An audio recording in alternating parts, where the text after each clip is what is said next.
ini adalah kali besar sehingga sekarang menjadi pembatas antara Karawang dan Bekasi, yang dulu menjadi pembatas antara Kerajaan Galuh dengan Kerajaan Sunda.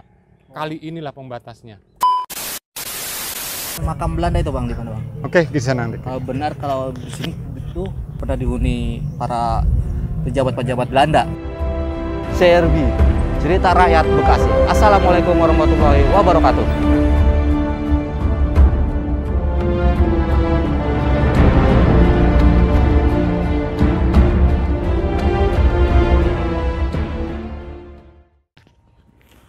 Assalamualaikum warahmatullahi wabarakatuh. Sekarang kita ada di Kampung Cabang Bungin. Nah, ya yang dikenal sekarang di sini Kampung Cabang, dan kita mencari titik Cabang Bungin sebenarnya itu ada di mana gitu. Yang orang-orang tahu kan di dekat daerah mana? Kecamatan Cabang Bungin. Ternyata itu bukan titik sebenarnya. Sekarang saya ditemenin oleh Bang Syakiran. Saudara, yang dimaksud Cabang Bungin itu sudah ada dalam catatan-catatan Belanda ya. Pada Bevolking Statistik tahun 1867 juga Cabang Bungin itu menjadi salah satu nama distrik ya, tahun 1867 itu. Waktu itu Mr. Cornelis terdiri dari 4 distrik. Distrik Cabang Bungin, distrik Bekasi, distrik Mr. Cornelis, dan distrik Kebayoran. Nah, salah satunya distrik Cabang Bungin, titiknya adalah di mana sekarang kami berdiri. Dan salah satu peninggalan adanya distrik di sini, ini bekas bangunan Belanda yang tersisa tinggal sebuah batu ya, entah batu apa ini. Nah, ini tinggal satu-satunya ini yang saya temukan di sini, atau mungkin masih ada tempat lain, cuman saya belum menemukan, cuma tinggal satu ini. Ini batu bekas apa Bang?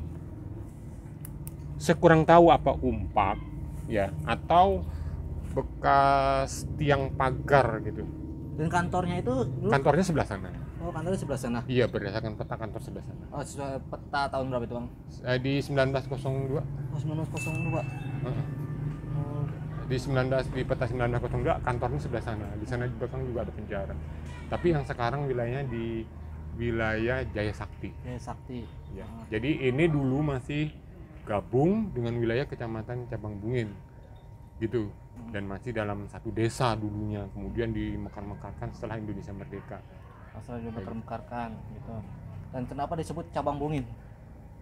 Cabang Bungin itu lantaran ada Kali Citarum yang bercabang. Nah, cabangnya di sana, nanti kita lihat ya. Nah, Kali Citarum yang bercabang, dan Bungin itu adalah di sana ada Kampung Bungin dan ada kalinya Kali Bungin.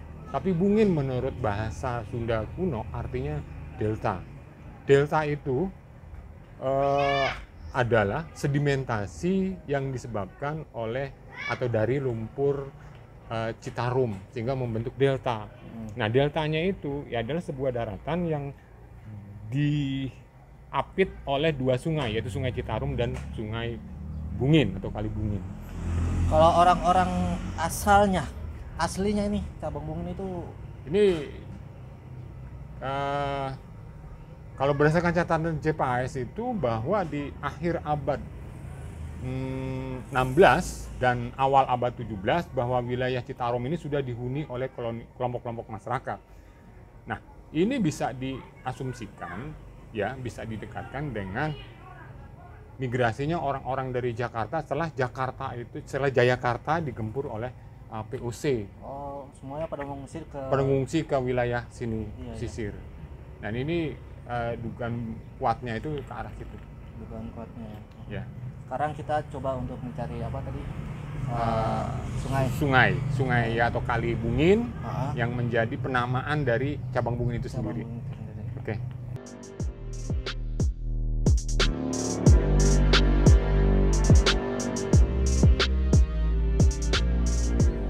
Nah, sekarang kita ada di daerah, sebenarnya kalau sekarang masuknya ke Karawang dan itu Kali Citarum. Saudara, inilah titik yang dimaksud dengan Cabang Bungin, yaitu Kali Citarum yang bercabang, dan ini cabangannya. Dan ini kali yang terus ke utara ya, ke sana itu, inilah Kali Bungin. Ya, itulah yang disebut cabang bungin, Kali Citarum yang bercabang dan cabangannya menjadi Kali Bungin. Jadi cabang bungin inilah titiknya. Ini cabangnya ya. Ya, ini cabangannya. Dan kesannya terus Kali Bungin. Nah, inilah yang dimaksud bungin itu, yang dimaksud bungin adalah delta. Delta itu tanah sedimentasi, ya, tanah yang terbentuk dari sedimentasi dari lumpur Citarum. Kemarin membentuk sebuah daratan, diapit oleh dua buah sungai, yaitu Sungai Bungin atau Kali Bungin dan Sungai Citarum. Inilah yang namanya delta. Nah, delta itulah yang disebut bungin dalam bahasa Sunda kuno. Ini udah waktu itu ditempatin oleh orang-orang Batavia ya, orang-orang ini Jakarta ya. Ini disebut kali ya. Kali disebut Kali Bungin. Nah, migrasinya orang Batavia itu sesuai tadi dengan catatan Jephas itu di akhir abad abad 16 atau awal abad 17. Nah, karena sebutannya kali. Karena di Jakarta itu banyak dihuni oleh orang-orang Cirebon dan Demak. Iya. Ya, kejawaan ya. Iya, Makanya disebut kali. Nah, disinilah dia menghuni ya kampung cabang ini. Nah, ini kampung Bungin yang sekarang secara administratif wilayah ini masuk desa Pantai Bakti, Kecamatan Muara Gembong, dan sebelah kanan saya ini masuk desa Tanjung Bungin, ya Kecamatan Pakis Jaya, Kabupaten Kerawang. Dan saya kita ini sekarang ada di perbatasan Kerawang Bekasi. Oh iya. Nah, perbatasan ini dapat dimungkinkan pada awalnya itu Kali Bungin ini adalah kali yang kali besar pada masa kerajaan Sunda dulu, awal berdirinya kerajaan Sunda atau pada masa zaman kerajaan Tarumanegara. Ini adalah kali besar sehingga sekarang menjadi pembatas antara Kerawang dan Bekasi, yang dulu menjadi pembatas antara kerajaan Galuh dengan kerajaan Sunda. Kali inilah pembatasnya. Kali inilah pembatasnya ya. Ya, yang sampai sekarang menjadi batas antara Kerawang Bekasi. Dibaca dengan Citarum. Dulu kali posisi besar sekali kali ya. Bisa besar. Kalau dalam catatan peta-peta yang tua itu, ini besar. Nah, katanya dulu kantor apa? Landhuis ya. Landhuis cabang Bungin dulu pernah ada di sini. Cuma sekarang posisinya itu sudah ini ya, kena longsor ya, kalinya itu berubah. Sekarang udah ada posisi di Citarum, di sungai. Yang di dalam sungai itu berarti ada artefak macam batu-batu persegi ya, batu bangunan batu dari tanah liat biasa kayak gitu. Berdasarkan informasi dari orang tua yang tempo hari saya kunjungi, Bang Masar, katanya dulu memang ada, dia pernah ketemu beberapa batu ukurannya gede-gede. Nah, ukuran gede yang dimaksud ya bisa dipastikan itu bekas bangunan Landhuis cabang Bungin. Nah, kemudian baru pada peta 1901 Landhuis cabang Bungin itu ada di seberang Sungai Citarum yang tadi kita di sana. Ya, karena di sini sudah sungai ya. Kena sungai gitu, ya. kena longsor. Terus mana lagi?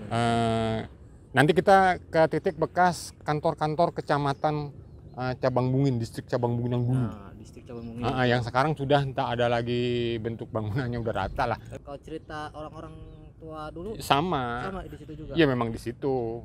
Kan orang yang lahir pada 1940 masih ada dulu. Waktu itu saya sempat temui, sekarang udah meninggal ya orangnya.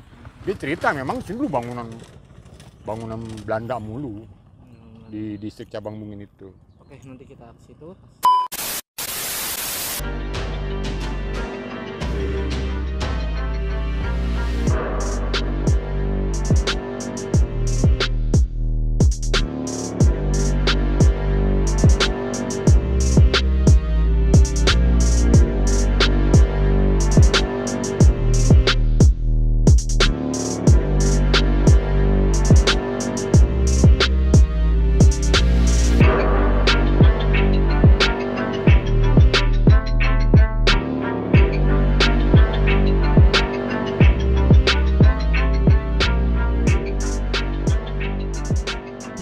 kantor zaman Belanda. Iya, Orang kantor tua distrik. saya tadinya bujang di sini. Oh, kerja. Iya, kerja di sini. Kerja di kantor Belanda. Belanda, iya. Iya. Iya. Waktu asal pesta tuh orang tua saya bikin kue apa di sini. Dipanggil sama orang ini, Orang Belanda. orang Belanda. Nah, di sini di sebelah situ yang tadi ketemu Ugin. Nah, Tehol ya? Iya. Tehol dulu. Iya. Tehol gede-gede itu bekas lamporan. Artinya ada penggilingan padi. Padi nih, kan ini tanah Cina semua ke sono, Pak. Kiri kanan terus sampai sono tanah Cina. Iya. Jadi buat penjemuran padi dulunya. Emang ini ukuran semeter kali semeter ini ya. Iya, itu sumurnya kan udah mati. Ini yang sebutnya cabang bungin ini. Iya, Ini. bener. Lah ini bukannya kata Bukan di sono. Ini cabang bungin. Masalahnya ini perapatan kali bungin. Nah, Kali Citarum yang Jadi bercabang. yang asli ini yang cabang bungin lah ini. Tuh, ini. Ih, Bukannya kakek no mah hanya imbas dari sini kecamatan. pindah ke sono. Iya, ini yang asli cabang bungin tuh di sini. Yang dahulunya ini adalah tempat penjara. Mari kita minta penjelasan oleh Bang Sakiran. Bang, jelasin Bang. Ini, Bang. Ya, inilah titik distrik Cabang Bungin yang dulu. Bahwa ini ada pohon asem tua yang usianya diperkirakan 200 tahunan. Nah, di sini dulu berdasarkan cerita orang-orang yang tua, bahkan sampai tahun 1945 ini masih ada bangunannya, dan hancurnya itu sekitar tahun 1948. Kenapa dihancurin, Bang? Dihancurin yang pertama sudah nggak berfungsi lagi, kan sudah merdeka. Iya. Jadi Belandanya kan sudah pada nggak ada, sudah pada pergi. Terus juga Nika datang kemari juga, ya sudah terjadi pertempuran, jadi nggak nempatin lagi.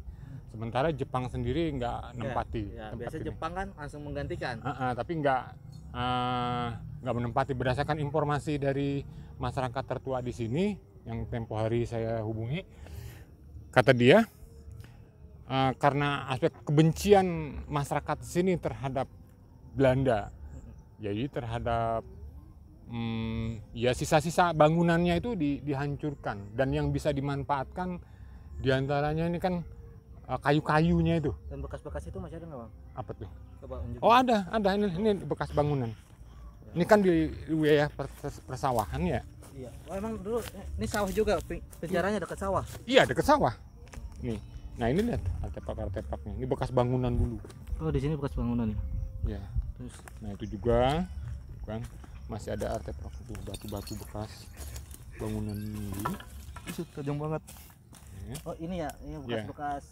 Bekas-bekas Yang bangunan dari- dulu, Mm-mm. bangunan Belanda dulu. Dan selain di sini penjara di sini emang bentuknya penjara doang. Di sini ya, ini yang di bawah pohon asem ini. Ya, ini dulu sini penjara. Nah, terus kesananya itu kantor pemerintahan. Di sana Kantor pemerintahan Kecamatan Cabang Bungin ke utaranya ya, ke ke utara. utaranya. Nah, itu SD, itu kan ada bangunan SD tuh. Oh, yang di sana ada bangunan. Nah, SD. itu SD namanya SD Cabang Bungin. SD Cabang Bungin. SD Cabang Bungin dulu. Cuma pas ada pergantian atau perubahan nama harus sesuai dengan nama desa, sekarang namanya jadi SDN Jaya Sakti 02. SD Jaya Sakti 02. Ya. Dan ini kan titik dulu Cabang Bungin ya. Ya. Ya. Kalau sekarang kan bergeser ke mana? Kecamatannya. Cabang Bungin di Tepak Serang kantor kecamatannya. Nah, seharusnya di sini kan titiknya. Kalau nggak harus. Artinya dulu di sini. Ya, dulu di sini. Heeh. Nah, sekarang bergeser. Ya. Kenapa bergeser? Bergeser itu bisa jadi aspek transportasi. Aspek transportasi. Ya. Kan transportasi yang bisa dilalui mobil itu baru sampai Terusan dulunya. Oh, Kampung Terusan. Sampai Kampung Terusan Desa Lenggasari. Itu tahun berapa, Bang? Itu sampai tahun Perkiraan. 1950-an, 45 itu sudah sampai di situ. Oh, sampai situ. Iya, sudah sampai di Nggak situ. pindahnya kan ini. Oh, kantor. sekitar tahun 1950-an. Oh, 50-an. Indonesia udah merdeka, udah jadi nama Kabupaten Bekasi. Heeh. Nah, kemudian bergeserlah ke sana supaya akses transportasi orang-orang kecamatan ke kabupaten kan lebih mudah. Iya. Yang waktu itu melalui Pebayuran. Oh, lewat Pebayuran. Lewat Pebayuran, akses langsung ke Sukatani belum ada. Oh, Sukatani belum ada itu. Langsung ke Pebayuran belok ke Pemda Bekasi. Kayak gitu. Nah, di sini kan transportasi akses jalan pakai mobil itu belum bisa tahun 1950. Dan Jadi masih jalannya itu lewat Tanggul Citarum. oh iya, nggak Tahun enak itu. lewat Tanggul ya. Iya, masa sih kantor kecamatan jalannya begitu kan? Iya. Nah, itulah alasan pindahnya. Makam Belanda itu Bang di mana Bang? Oke, di sana nanti. Kalau benar kalau di sini itu benar ada pernah dihuni para pejabat-pejabat Belanda. Iya. Nah, pasti kan ada makam ya. Ada. Ya.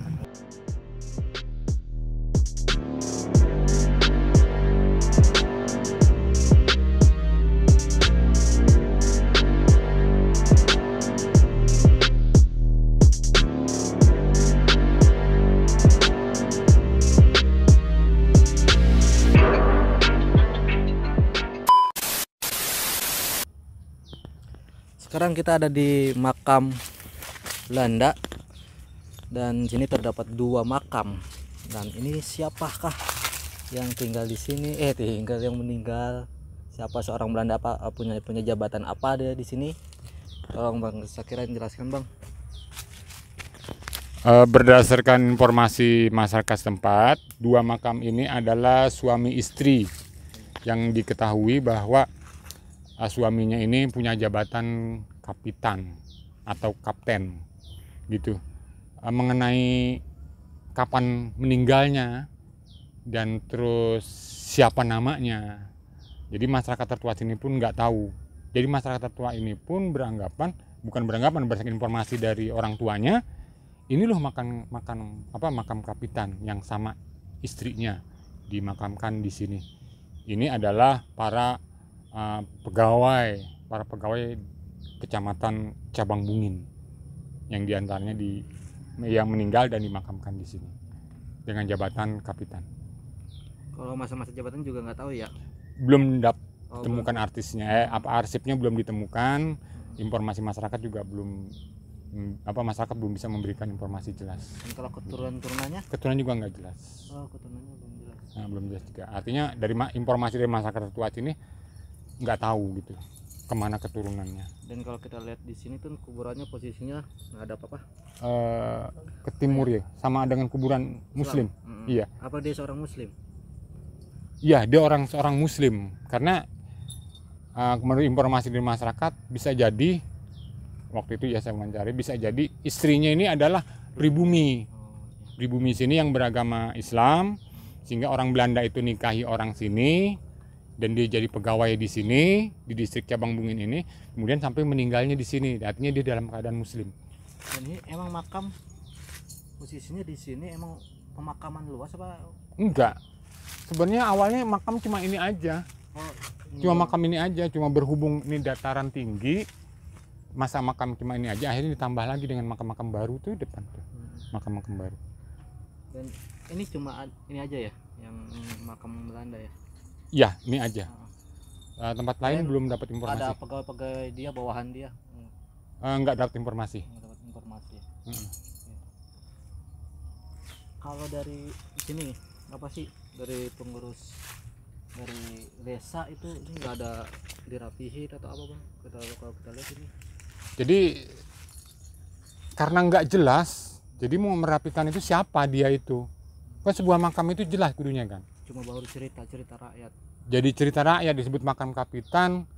Nama kapitannya apa? Masa kapitan doang? Kan jadi bingung. Kalau sebuah sejarah, sebuah yang harus disuakakan, dilindungi itu kan harus jelas siapa dia. Siapa dia ya? Iya, kan ini nggak jelas siapa dia itu. Cuma ya tadi pegawai distrik Cabang Bungin gitu. Ini salah satu pegawainya ya. dengan jabatan kapitan. Sekian dari perjalanan kita di Cabang Bungin.